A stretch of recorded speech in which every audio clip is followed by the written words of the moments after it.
guys, Josh from soccerreviewsforyou.com, bringing you a video today to share my thoughts on the new Adidas Messi 15.1. Now, for those that aren't up to speed with what exactly is going on with the Adidas brand and their soccer cleat lineup, as of about 2 weeks ago now, they publicly said that they were going to be canceling their entire lineup, discontinuing the Preds, the F50s, the Nitro Charge, as well as the 11 Pro line, which was pretty big news. A week later, they introduced two brand new models, the X 15.1 and the Ace 15.1. I have a video talking about the Adidas Revolution as well as those two new models. I'll leave annotations on screen if you want to go ahead and check those out. And as of a couple days ago, Adidas has just unveiled a third brand new model, the Messi 15.1, which is not only a completely new shoe that'll be a standalone line, it is a Messi exclusive signature, something that we really don't see all that much with soccer cleats. The last time we saw something like this was with Ronaldinho, where he had his own version of the Tiempo,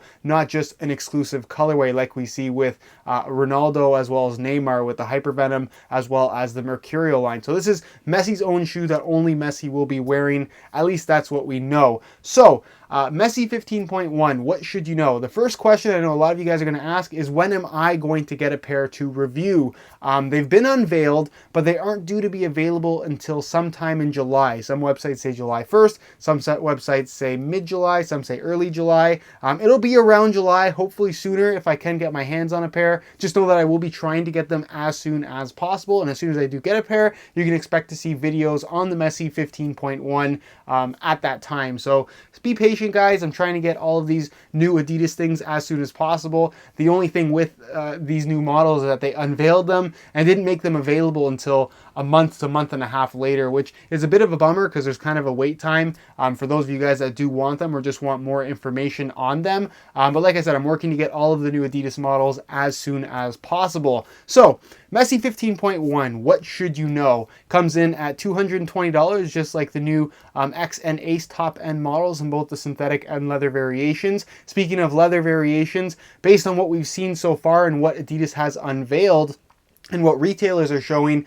it seems to be that the Messi 15.1 is only going to be a synthetic upper variation, no leather variation at all, which is interesting because I'm pretty confident at least that Messi himself will be wearing a custom leather version of the 15.1. It is very unlikely that he'll be wearing a synthetic model. That has pretty much always been the case with him. He's always worn leather shoes, regardless of whether or not a leather version of the shoe that he's supposed to be wearing is actually available to the public. So don't expect the Messi 15.1 that you're buying off the store shelf to be at all the same as what Messi himself is actually wearing. You can say that about a lot of big name professionals actually. The other thing to mention is that it is a firm ground AG shoe, so we know that just like the new X and Ace model, this is a shoe that Adidas is claiming can be used on both firm natural grass as well as artificial grass, which is pretty interesting because up until now that really has not been a thing. So if you play on both natural grass as well as artificial grass and you only want to buy one single pair of shoes,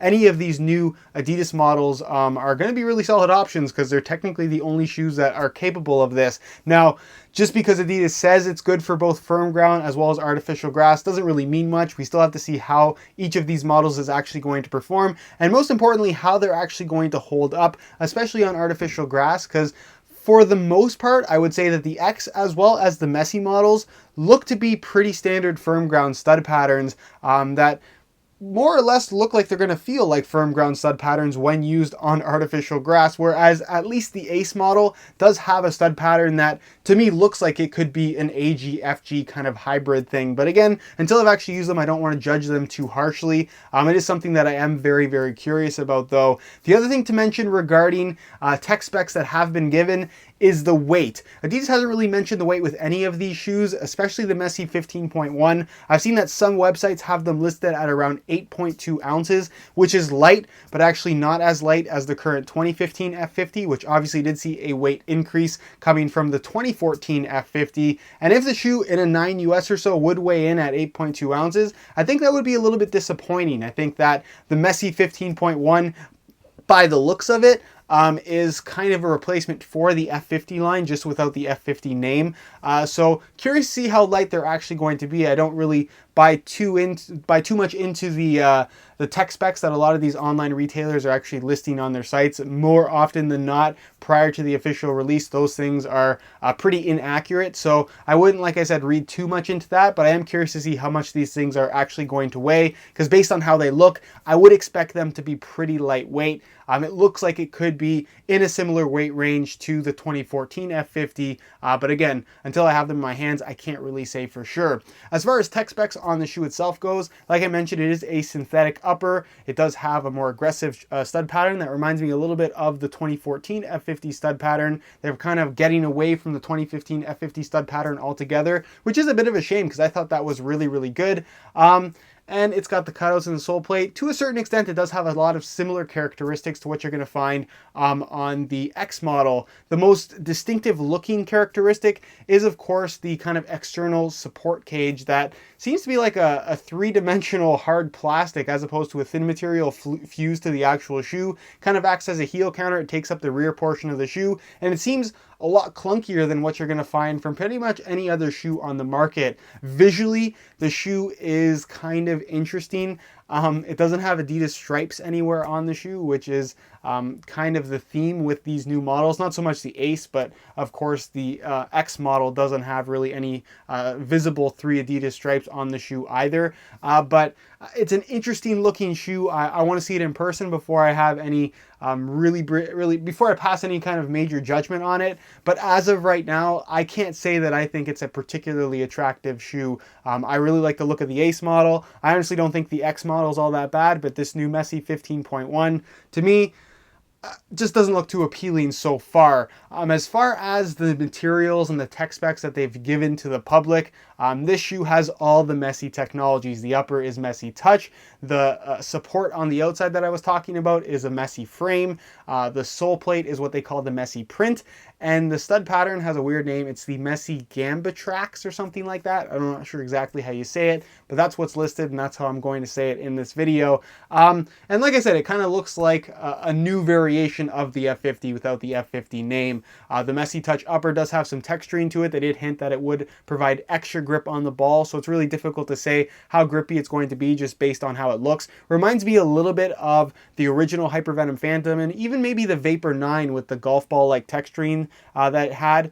The speed control texturing was Nike's term for it. So I'm curious to see if it's going to feel anything like that. You can probably expect it to be pretty thin. Like I said, that support cage on the outside, I think it will be very effective in terms of making for a nice responsive locked in feel when you pull the laces tight. But I'm a little bit worried about it being a little bit kind of in the way, a little bit overly bulky, considering that this shoe is supposed to be thin and light just based on how it looks. Laces running through the middle, as you guys can see. The sole plate does have the cutouts in it, which I can't really judge too much because I haven't held it in my hands or tried them on before. So until I get them, can't really say too much about it. And like I mentioned, the stud pattern looks a lot like what we got from the 2014 F50, but with some additional conical studs in the forefoot as opposed to all those bladed triangular shaped studs. So I expect it to perform pretty well.